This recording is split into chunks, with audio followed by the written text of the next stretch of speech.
Hi, I'm Sam Kingma with Nintendo Everything. As the Switch trucks further and further into its life cycle, third-party multi-platform ports have become both less prevalent and desirable on the console. With the Switch showing its age with each passing year, these ports usually come with both graphical and performance drawbacks, and unfortunately today's port in question is no different. Remnant From the Ashes is originally a 2019 video game by developer Gunfire Games, and I absolutely love it. I put over 70 hours into the Steam version, constantly re-rolling the campaign for new guns and gear, as well as spent a boatload of time in the game's excellent roguelite survivor mode. Great shooting, addicting gameplay, and a very unique aesthetic and setting, with the world being overtaken by a natural-born tree root apocalypse. In fact, I originally wanted to make this video just to simply highlight this underrated gem of a game, but when it comes to playing it on Switch, I just can't recommend it in good faith, especially if you have access to another modern console or even a computer to play it on. Part of what makes Remnant so fun is the incredible feeling of gunplay, and while most of the magic was able to make it into the Switch port, mainly due to the excellent sound and Foley design of the weapons and enemies remaining intact, I cannot say the same for the graphics.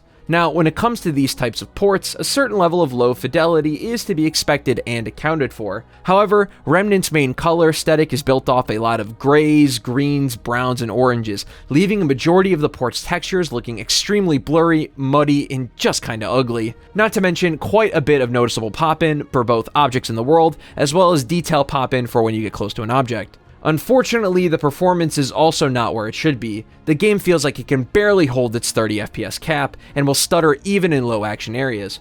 Remnant is a third-person shooter with the focus on dodge-centric defense and hard-hitting enemies. It's a tough game where a missed shot or dodge can mean life and death. The moment crap hits the fan and more than a handful of enemies appear on screen, the game becomes extremely sluggish in both movement and aiming, and it really doesn't make for a satisfying playing experience. Not to mention, the Joy-Cons just aren't super suitable controllers for twitchy third-person shooters to begin with, so playing the game in handheld mode wasn't super great for me either.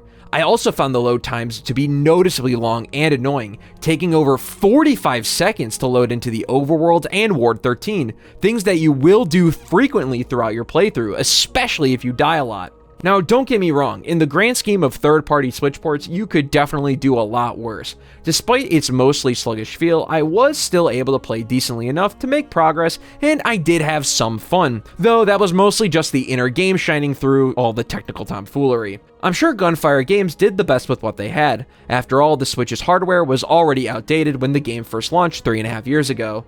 And with both the Swamps of Corsus and Subject 2923 DLCs packed in, the starting port price is far from outrageous. But at the end of the day, you're the one who has to spend $40, and if that $40 is going to be spent on the eShop, I think it should be something made with the Nintendo Switch more in mind. Thanks for listening.